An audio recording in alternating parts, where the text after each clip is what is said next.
So they're arguing with their friend who rejected them in school instead of arguing with their spouse right now. Right.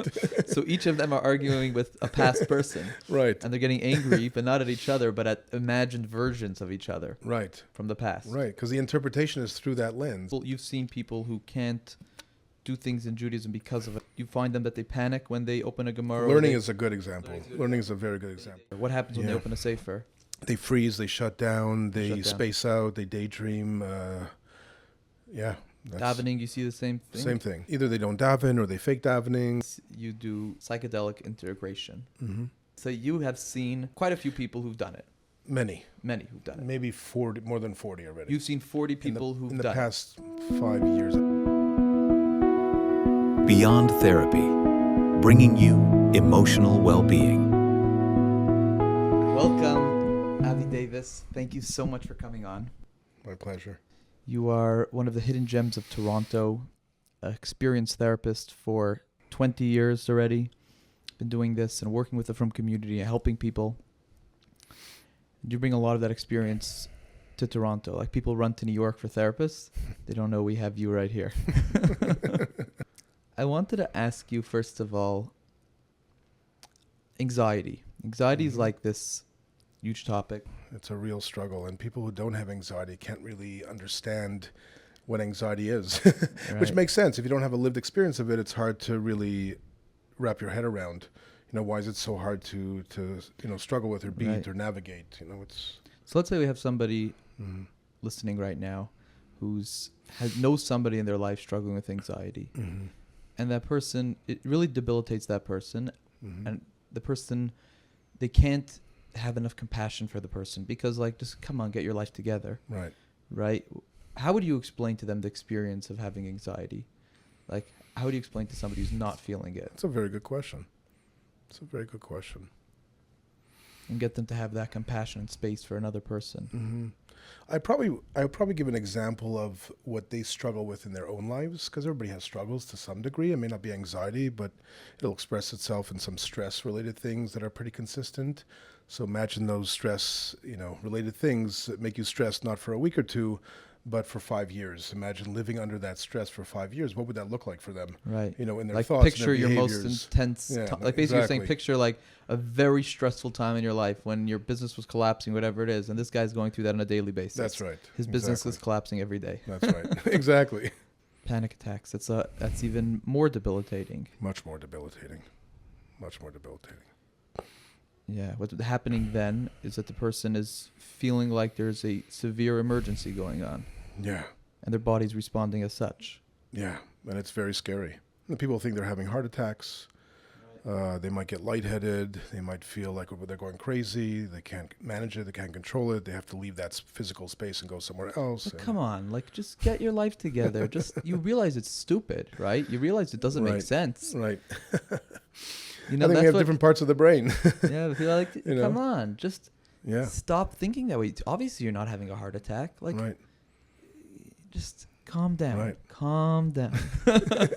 How well does that work? Which makes you more anxious. I know a lot of people who have really whatever capacity they have this ability to really rein in things internally. And I know a few people like that, and it works for them. That's great. But a lot of people it doesn't work for. They can't just move out of it because they want to move out of it. It's really difficult. You need strategies. You need to understand it. I think the educators need to know what things are. They're not going to diagnose necessarily, and they're not going to intervene, but they need to be able to identify, maybe this is anxiety, maybe this is depression or sadness, or this is, to flag it and to know how to help out to the degree that they can within their scope. Yeah, and it's right. The kid could be sitting in class. It could be ADHD. It could be anxiety. Right. And the kid could be going out of his brains and disturbing class, and you could have an anxiety issue. Right. If the teacher would understand what it means to have a alarm clock just going in your body a whole day, right? Nobody would be able to sit in their seat. Right. Which also impairs concentration and attention. If you have anxiety, you're very much ruminating in your head, and so it's very hard to focus. So. Yeah. People always go to ADHD. Yep. That's the go-to. How many more? What percent is anxiety? Probably a big percentage. A big percent. I would say a big percent. Yeah, when everybody's going to ADHD. Yeah, and they're also comorbid. They come together often. So it's which is the chicken or the egg? Was the anxiety first, and the ADHD, or ADHD then anxiety? And right. It's hard to determine sometimes. But at some point in our lives, everybody's going to experience anxiety of some sort. It's impossible not to. We're human beings. This is where my mind's going, and tell me if this is... Go. There's something I heard about recently, which I feel is very relevant, and a lot of people can relate to, and that is Judaism trauma. Yep. Shimon Russell calls it learning trauma, that somebody who was pressured into learning or had bad experiences or whatever it was with learning, literally opening a Gemara puts them into full panic. Yeah. Terrifying. Yeah. I want to hear more about your experiences dealing with different levels of Judaism trauma and people's... Yeah. Because I don't think people realize like, this guy, he's not coming to davening, or he's talking in the back, or he's never learns, he never opens a Gemara, or like whatever it is. Some people don't realize. Now, sometimes it could be a disinterest. Right. And sometimes it can be real pain related to that. Yeah, on a very individual level, I think it could lend itself to a lot of perfectionism. You know, expectations around davening, around kavanah, around learning, how much you learn, what's the quality of the learning, how deep you go, what do you do on your off time, what if you mess up in Yiddishkeit, what are the ramifications and consequences, what's the education around that. So, and I see it in my own practice that it's a real thing.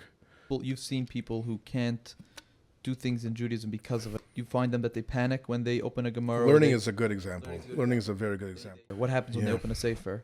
They freeze, they shut down, they space out, they daydream. Davening, you see the same thing? Same thing. Either they don't daven, or they fake davening, or they do a little part of davening just to avoid any consequences. So when they come into but there's a lot of negative feelings toward it, a lot of negative feelings. So they come in and they feel all these negative feelings. They want to, what do they want to run out? Yeah, they want to avoid. They want to try to daven less. You know, if you're post yeshiva, then it's a little bit easier. You have more leeway. But if you're in the system, and it's much harder. Yeah, much harder. So you're saying that somebody with these Judaism traumas in the system, wherever these pressures came from, or whatever negative associations, there's could be a million reasons, right? Yeah, many causes. Yeah. Many causes. It could be family of origin stuff. It could be parents. It could be siblings. It could be comparisons. It could be schools. It could be a certain rebbe. It could be anything. Could be an event that happens surrounding it. Yeah. Right. Yeah. Could you give us like some examples of stories of people, like obviously everything changed, but some examples of people struggling with Yiddishkeit trauma, call it? Yeah, I would say a common one is addictions, let's say, or if it's not addictions, but they're engaging in behaviors that are really in contradiction to their own values around things, and definitely Jewish values and Yiddishkeit values. And so there's a real internal conflict around that. And I had someone actually, I would say I'm putting a few people that I've seen together, so, to keep it confidential and anonymous. But I would say, when you're struggling with something, a behavior that goes against your own values and societal values, like Yiddishkeit values, and it could be really difficult to work with self-acceptance and self-compassion and be kind to yourself and be okay with yourself. And that's like the education is no, you can't be okay with yourself because you're doing something. Yeah. I want to go back to what you were saying before. You went to addictions. What addictions are you even referring to that you see? Pornography, sex addiction, that has many forms. Alcohol, drugs, substances, opioids, those kinds of things. And you see that all in the community? Yeah. It's there, it's present. Yeah. A lot of people, I find some clients are more open to sharing, and some, imply it, and some don't share. Right. Because of the embarrassment, the shame, the stigma, the fear of it getting out, even though it's confidential. But... And I'm going to push back a little bit. You went to addictions and you said that people have this struggle. Their values say one thing and they're doing something else, and they can't have compassion for themselves. So I'm going to push back and say what a lot of people would say. Hello, mister. Get your life together. Yes. Get your life together. Obviously, that's not true. Yeah. I mean, they are suffering terribly. I think let's remove the word addiction and replace it with struggle. Right? Everybody struggles with something. And some people are going to struggle their entire lives. And in Yiddishkeit and whatever, you have this concept. It's not the Yitzhar is not it's a very familiar concept. And it could not be an addiction. So would you tell that same person, well, just deal with it. Just come on, like just stop doing what you're doing, or stop thinking what you're thinking, or stop that kind of behavior that runs Some people would contrast. say that. But most will say, yeah, this is a real struggle. Me, it's been like this for like 20 years. I try to daven with kavana, or I try to do this, but I have my phone. Or everybody has their struggles. Right. Just generalize that to the same foundational thinking. Generalize that to addiction. What's the difference? The other piece is that there's brain areas, regions in the brain that are really impacted by addictions. And this is not the same with a standard, I don't have kavana, or I look at my phone during davening, or whatever it is, whatever everybody's struggling with. This is, the impact on the brain is quite different, which makes it much harder to deal with. Yeah. Yeah. An internal pain. Yeah. The shame, the guilt, the pain. Yeah. So something interesting on your website, something very fascinating, that's very unique. Yeah. Is that it says you do psychedelic integration. Mm-hmm. So, first of all, let's just explain what psychedelics are for those who don't understand it, what psychedelic therapy is. You go somewhere and like you what happens? you take a drug and you have a therapist sitting there with you. So either a therapist or a facilitator who's hopefully trained and has a lot of years of experience. And they give you the right dose for you. And Yes. And you go through an experience inside of yourself with the support of somebody by you. Yeah. Yeah. With this medicine. Yeah. So I think it's controversial at this point. I think in 5-10 years it won't be, just like a lot of other things. But this is a little bit more iffy because of the possible risks, or the risks involved in doing this kind of thing. It's been researched. There's much more research, I would say, in the past 5 years around the benefits, and there are controlled studies. So that's kind of the context, right, which I'm talking. And so, like everything else, it could be used and abused. It could be used irresponsibly, and it is being used irresponsibly and too frequently. And there are a lot of issues and there are a lot of risks with it. Right. I want to put that caveat out there. So, so back to your question. Yeah. So now back to the question. So let's say, you have seen quite a few people who've done it. Many who've done it. Maybe 40, more than 40 already. You've seen 40 people who've done it. In the past 5 years. You knew them before and you knew them after. Yes. What did you see happen? So it's very interesting. Just to put it out there, I'm not an expert in this. I'm interested in this stuff, and so I do research, I take trainings, but I'm not an expert in all the strains and exactly what it does. But between the research and anecdotal evidence, which is just the clients who I see after, there's certain themes. I think one of the main themes of what I see in the positive benefits is that there's more psychological and emotional flexibility. There's more openness. I would say there's a little bit more self-compassion. Depends who and how much. Again, this is always on a continuum. There's nothing black and white. There's no categorical answers. So it depends. Sometimes these experiences last a while. Sometimes they don't, which is where integration comes in. Integration really is a fancy word for let's try to integrate what you experienced in your daily life. Yeah. If you're interested in a little bit of science, I think it's helpful therapeutically, actually, if people want to know. There's different brain areas that connect to each other. So there are 3 main brain areas. One of them is the default mode network. And that default mode network is basically when you're idling, when you're not doing much and you're spacing out or you're dreaming or you're not involved in a task, you're going to have thoughts and emotions and feelings that are going to come up. And if it's an overactive or dysregulated or overactive default mode network, then you're going to have a lot of negative self-referential material, which is inner critic and negative self-talk, and that plays negative the whole beliefs. Day. And it's just so it's either in the background or the foreground. But it's present. And so this is often in different ways, MDMA and psilocybin will impact the default mode network to make things quieter or just more able to tolerate emotion. Right, that's very powerful. Very powerful. Right, if that It's inner very critic powerful. can soften a little bit, become more flexible, and right, a lot of people struggle with Yeah, that panic. Yeah. On the default network, that also can help. That Also, bit. yeah. Right, could lower that Anxiety, panic, memories, traumas. Wow. And I've seen a lot of benefits. I know many stories and maybe many people who do it in a certain ways with certain people, which is definitely problematic. But the person, the clients who go to this person come back, and I haven't seen one negative. Not one negative. Not one. Nothing. No.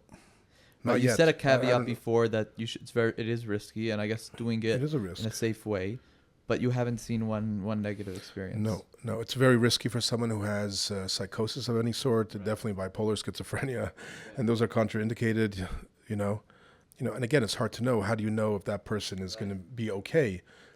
It's not possible. Right. What about addiction? People are like, oh, you're going to get addicted to that drug. Shrooms, you're going to go back to it the next day. You ever seen that? Yeah, sure. I've You had clients who've asked me about it. Will I be? Is it a But risk? did you have any clients who did it, who continued doing it on their own, meaning Never. got addicted? Never happened. Never Okay. happened. Never Not happened. that I know of. Right. But never happened. No, so far it never happened. I think if anything, it could be helpful for the addiction because the underlying part of addiction is a lot of attachment wounds and traumas. And when I say trauma, it's used loosely. Everything's not everything's a trauma's trauma. not like the proper. Not everything's a trauma. There's specific definition Right, and but criteria wounds, for let's it. use wounds instead of trauma. Attachment wounds. Attachment wounds. Right. Attachment wounds with parent-child, siblings, other things that happen. It could be sexual abuse, emotional neglect. Specific traumas like that. Not I went to the grocery store and I couldn't find a cart and I was traumatized, right? It's not that kind of trauma. Might be stressful and maybe anxiety provoking and annoying, but it's not a trauma. So, what was I saying? Yeah, so for addictions in terms of psilocybin, MDMA and all those things, I'm leaving ayahuasca out, by the way, because ayahuasca is a different brand of psychedelic. It's really? Extremely risky. I've had clients who've gone and come back. We integrated, but much more. The ego dissolution and the lack of sense of self is it's much more intense, and there are many more risks. So I'm talking about MDMA and psilocybin specifically. So going back to addictions. I've had people who are concerned. They've struggled with addiction of some sort, and they don't want to go do it, and which is understandable because of the risk. But I haven't seen anyone. I think it's important also. The set and the setting are super important. You're not doing it to avoid an escape, right? Which is the usual use of those drugs. Wow, that's powerful. You're using it to go deep. enter into something that you're usually avoiding. So that really shifts the nature of the experience. What it does in the brain, I can't tell you, but it's definitely different. Right, that's very powerful. It's the opposite of addiction. Yeah. Right, what you're doing is the opposite of addiction, and therefore the chance of getting addicted is not very much because it's a whole different experience. It's the opposite of addiction. Yeah. Yeah, and if you go in and you come out with less anxiety, a little more flexibility, it decreases the chances anyway at that point, maybe a week or two after, that you're going to be addicted, that you're going to get it back into the addiction, avoid an escape, because now you're okay with a little more intense emotion or negative emotion is coming up or thoughts. Right. You're able to, the window of tolerance, so to speak, is like widened. And so you have more capacity to hold things that you usually run away from. Wow. Well, that's a small part of your practice. It's small. It's again, it's a tool like everything else. It's a tool. like It's everything does it help else. everybody know? Is it risky? Yes. Is it more risky than some therapies? Definitely. It's a tool, and I found it to be extremely helpful for a lot of people in different ways. Very helpful. Without which they really couldn't. The therapy wouldn't be enough. With all the modalities that are out there, EMDR and brain spotting and somatic and IFS and all that stuff, different things help the brain in different ways. Yeah, and that's very powerful. Mm-hmm. Let's go to the word trauma for a second. Yeah. It's overused, obviously. Yeah. We could call it wounds or whatever. Mm-hmm.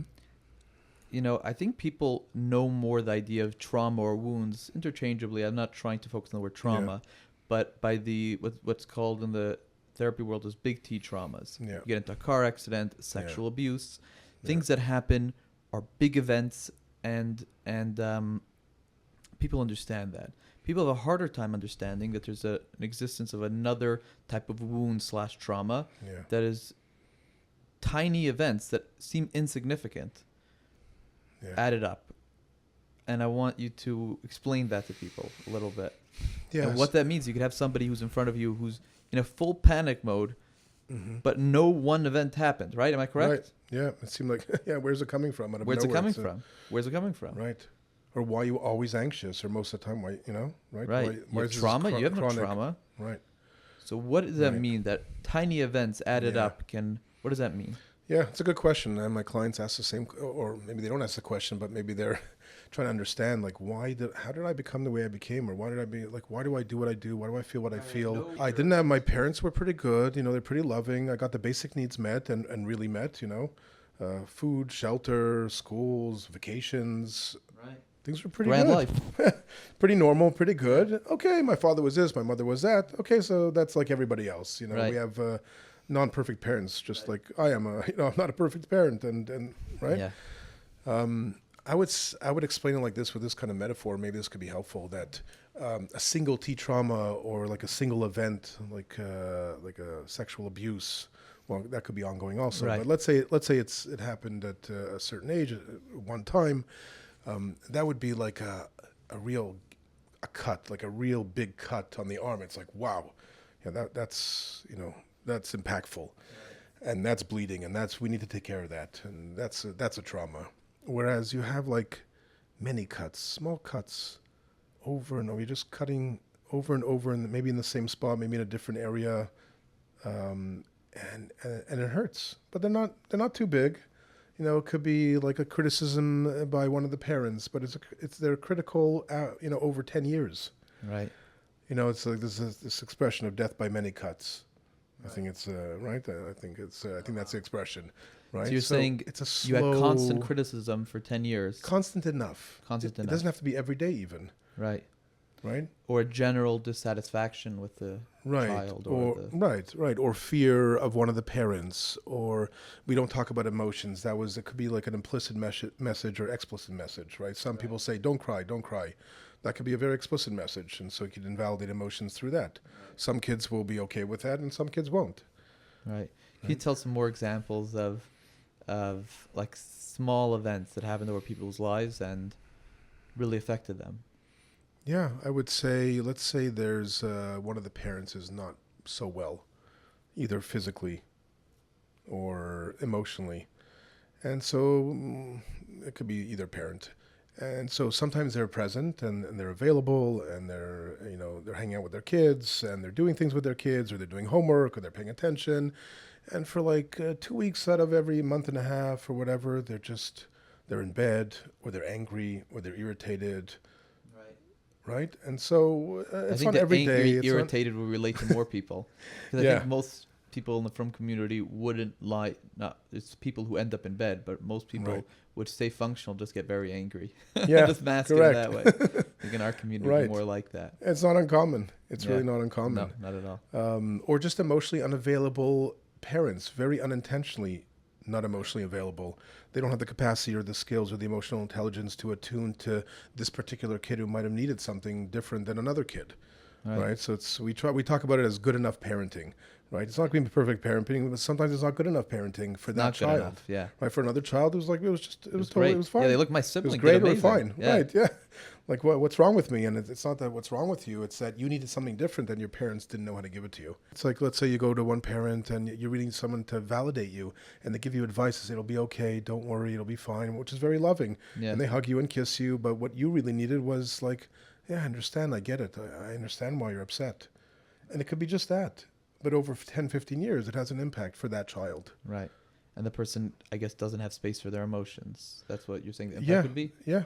Yeah, and we end up, in psychodynamic terms, it's the internalized object. We internalize our parents' messages, right? Unintentional messages that your feelings don't really matter, and you should just move on. You should suck it up. You should not really talk about them. They're not so important. They get in the way. Right. Let's say someone is unsuccessful at school. Yeah. That's a common. Would that be one? Yeah, very much so. Yeah. Very So much what's so. happening Learning there? They're disabilities getting is right. They're getting a constant message of constant ADHD, learning disabilities, both of them. But the constant message is you're not good enough. You should try harder.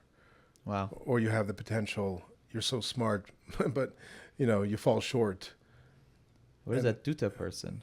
Well, it depends who. Again, it always depends.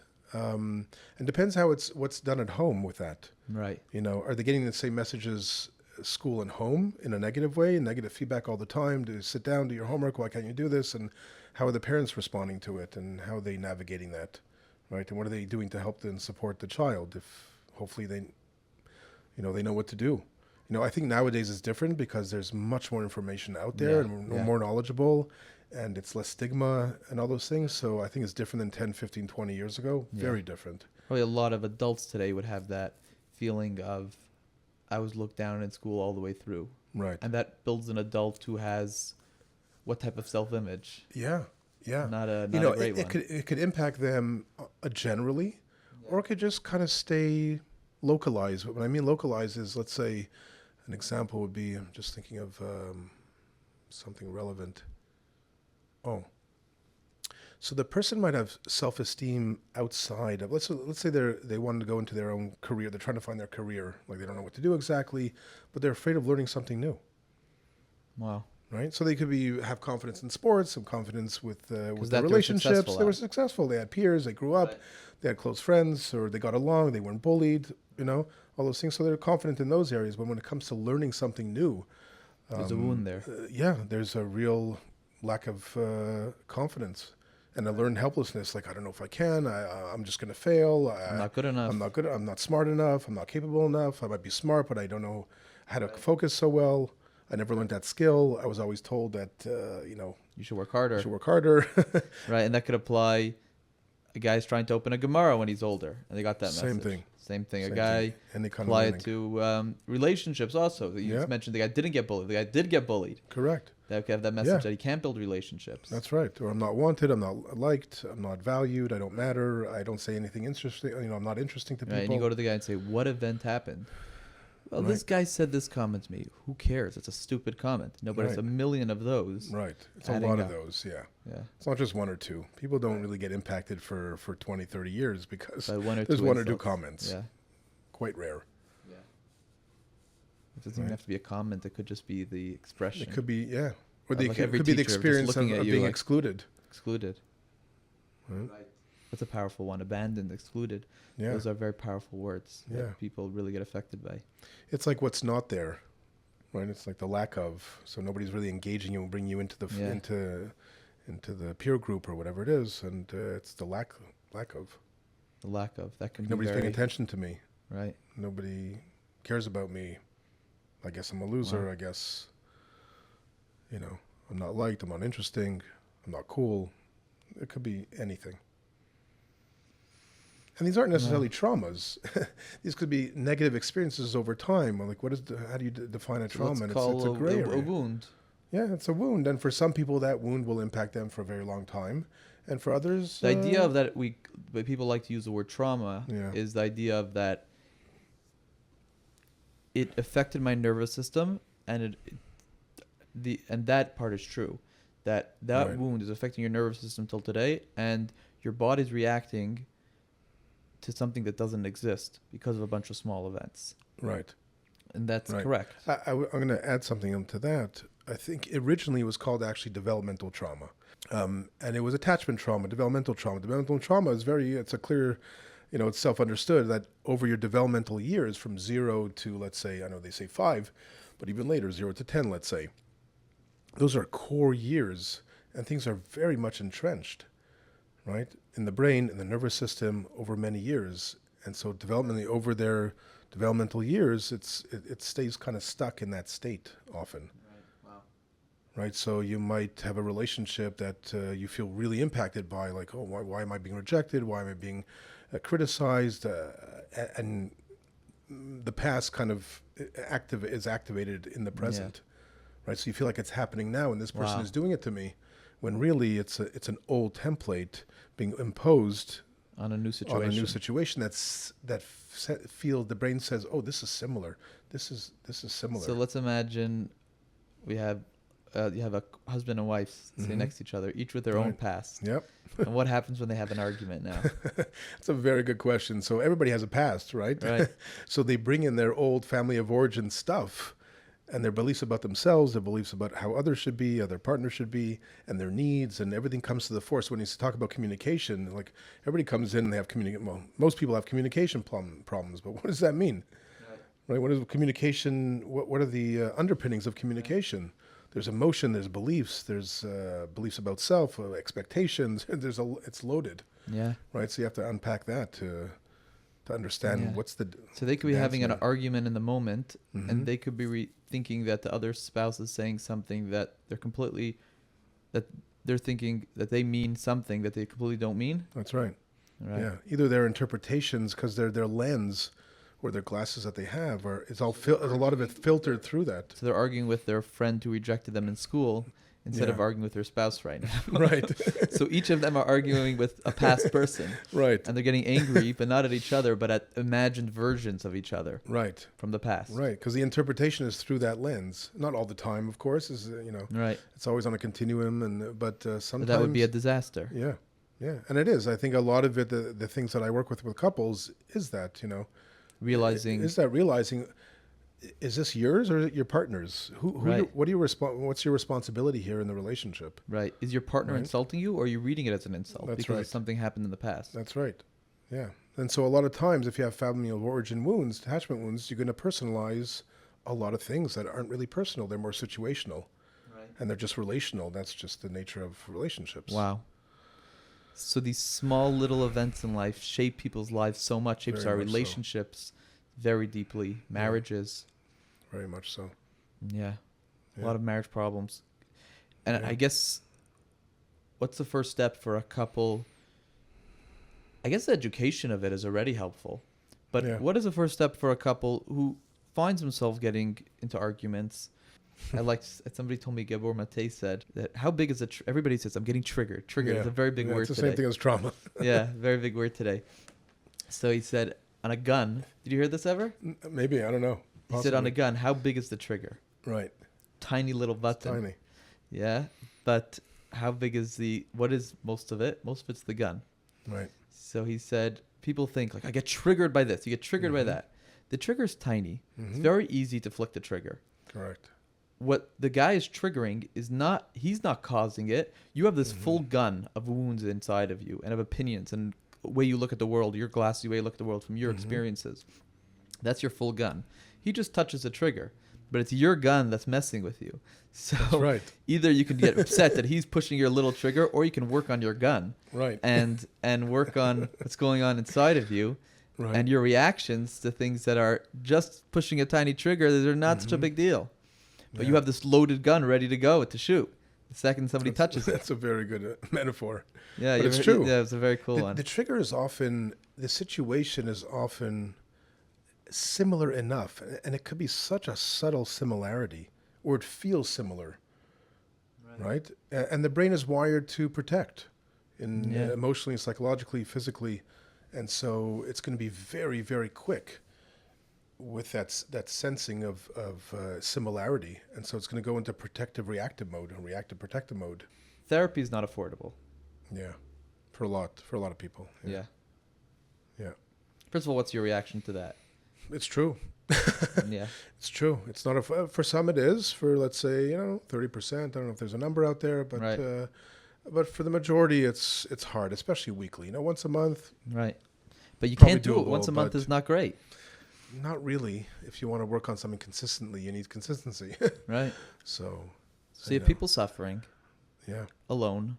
They want therapy. They can't afford it. They're like, this makes no sense. I'm not draining $1,000 a month or whatever it is, or maybe even more today. I have thoughts about. I know the solution, but I have some thoughts about it. People spend a lot of money on a lot of different things at different times or consistently. Depends what's going on in their life. And I see it as like this: if you really need it, then you'll do it. You'll find the money, whether it's community support, whether it's friends, parents.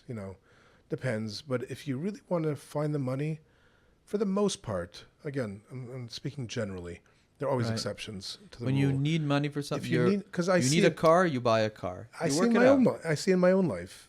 Like, okay, so you pay things off, or you ask for a reduction if that's possible, or reduced fee, and sometimes you can get it, sometimes you can't, depends who.